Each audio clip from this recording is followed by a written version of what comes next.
हूँ अपने करीम का। और बारगाह मुस्तफा का ऐसा अदब, अल्लाह अकबर।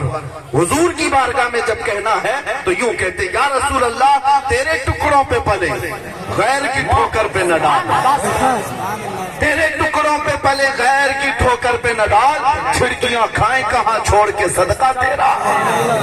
हुजूर पाक सल्लल्लाहु तआला अलैहि वसल्लम के दरबार में अपनी आजिज़ी कमाल की पेश की, लेकिन दुनिया का कोई बड़ा सा बड़ा आए उसके लिए कलम नहीं उठाया, उसके लिए अपनी जुबान को जुम्बिश नहीं दिया। आज उन लोगों को मैं अलग ऐलान के कहता हूं, तुम अपना दीन बेच करके बैठे हुए हो, उन गद्दारों को पहचानो। और जो भूले भाले मुसलमान उनको अल्लाह वाला समझ करके उनके पीछे चल पड़ते हैं, आज फिर हम समझा रहे हैं, फिर हम समझा रहे हैं। किसी के चिल्ले को देखकर, किसी के शामी कबाब को देखकर और किसी के अलग अलग इबादतों को देखकर बहक मत जाना। सिर्फ सफेद कपड़े ईमान की अलामत नहीं है। हमारे बुजुर्गों में से किसी ने ये कहा था, मैं आपको बताता हूं, बगोला आप उसको क्या कहते हैं जो सफेद वाला होता है, बगोला। हाँ, ये एक बार दरिया के किनारे आकर बैठ गए। बहुत सफेद होता है, बहुत साफ सुथरा होता है। छोटी छोटी मछलियां जैसे बगोले को देखी, सोचने लगी अल्लाह वाले आ गए, और साफ कहीं के जा करके हम कदम बोसी करके आते हैं बहुत। और सर झुकाए बैठता है बगोला, जब भी बैठता है सर झुका कर बैठता है, हाँ आंख बंद करके बैठा है। मछलियां पागल हो गई देखकर उसकी खूबसूरती को, अल्लाह वाले बड़े अल्लाह वाले। और जाकर हम कदम चूम करके आए।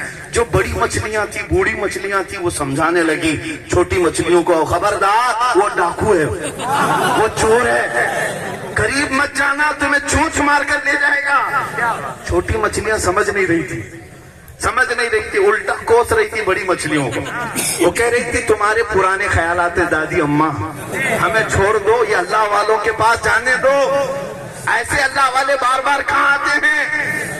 छोटी मछलियों को कुछ समझ में नहीं आ रहा था, बड़ी मछलियां अपना काम करके किनारे बैठ गई। समझाना हमारा काम है, मत जाओ। लेकिन जो नए नए नौजवान मछलियां थी वो सब के सब दौड़ी दौड़ी उसी बगोले की कदम बोसी करने आ गई, और करीब आई तो बगोले ने चोंच मारा, एक दो मछलियों को उठाया और भाग गया। फिर बाद के बची हुई मछलियों को अकल ठिकाने पर आई, वापस आकर बड़ी अम्मा से कहने लगी, सच कहती थी वो सिर्फ सफेद दिखता था, हकीकत में चोर था। आला हजरत यही फरमाते हैं, शहद दिखाए जहर पिलाए, शहद दिखाए जहर पिलाए, कातिल डाइन शोहर कुश, इस मुर्दार पे क्या ललचाए, दुनिया देखी भालिया देखी खाली है। सीज़ाने गिरामी वक़ार, ये आज जो चेहरे तुम्हारे सामने आए हैं इन्हें पहचानो, हाँ इन्हें पहचानो। हम दुश्मनाने इस्लाम को अच्छी तरह से पहचानते हैं जो पहले से हमारे नहीं है, लेकिन जो जमात में बैठे हुए उन्हें पहचानना और सख्त तरीन मरहला है। इसीलिए ये उलमा जो कहते हैं, बाज लोगों को ऐसा लगता है ये खाली रद्द करते रहते हैं, इनका कुछ काम नहीं, इख्तिलाफ करते रहते हैं, इस जमात को बुरा भला, उस जमात को बुरा भला। मेरे अजीजों एक बात याद रखो, जो आलिम इश्क़े मुस्तफा के मेयार में अगर किसी की मुखालफत कर रहा है वो हकीकी आलिम दीन है, वो हकीकी आलिम दीन है। हम हर उसका रद्द करेंगे जो मेरे मुस्तफा का बेगाना है। इसलिए कि हुजूर ताज शरिया बदर तरीका रहमतुल्लाह ताला अलैह ने ये एक मैसेज ये दिया था, नबी से हो जो बेगाना उसे दिल से जुदा कर दे, नबी से हो जो बेगाना उसे दिल से जुदा कर दे, पितर मादर बिरादर जानो माल उन पर फिदा कर दे। अज़ीज़ान गिरामी वक़ार, हमारा दीन, हमारा ईमान क्या है आपको मैं बताऊं, इकबाल से पूछो।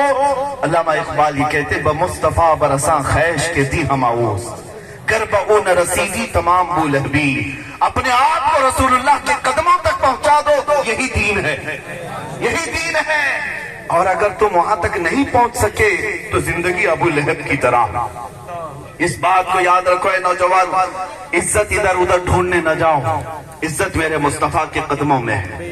आज हमने खुद देखा है, हम आज आपके सामने यहाँ पर खड़े हैं, मुझे अगर आज आप लोग पलकों पर बिठाते हैं या फूलों के हार पहनाते या मिंबर पर बिठाते हैं, ये किस लिए?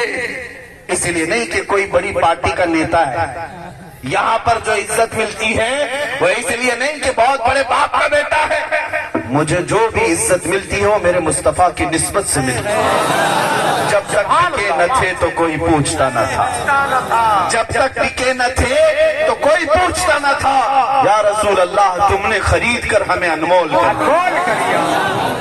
آپ دیکھیں دنیا میں حضور کی عزت پر بات کرنے والے کے لیے عزت ہے تو پھر قیامت میں الگ عزت ہے میرے عزیز. قیامت کی عزت الگ ہے. آپ کو پتا ہے وہی بلال حبشی جن کو مکہ والے پیروں میں رسی ڈال کر کھینچتے تھے اور ان کی ننگی پیٹھ پر گرم سل رکھی جاتی تھی. ان کے پیٹھ کا گوشت گرمی کی وجہ سے گل گیا تھا. مکہ والوں نے اتنی اذیتیں دی تھی, اتنی تکلیفیں دی تھی, لیکن وہ بلال حبشی ہمیشہ احد احد کا نعرہ لگاتے رہے اور جمے رہے اپنے دین پر. پھر آپ غلامی سے آزاد ہوئے, نبی پاک صلی اللہ تعالیٰ علیہ وسلم کی خدمت میں آئے, مدینہ طیبہ میں رہنے لگے. اور آپ کو پتہ ہے صرف 6 سال کے بعد حضور پاک صلی اللہ علیہ وسلم مدینے سے واپس مکہ تشریف لا رہے ہیں.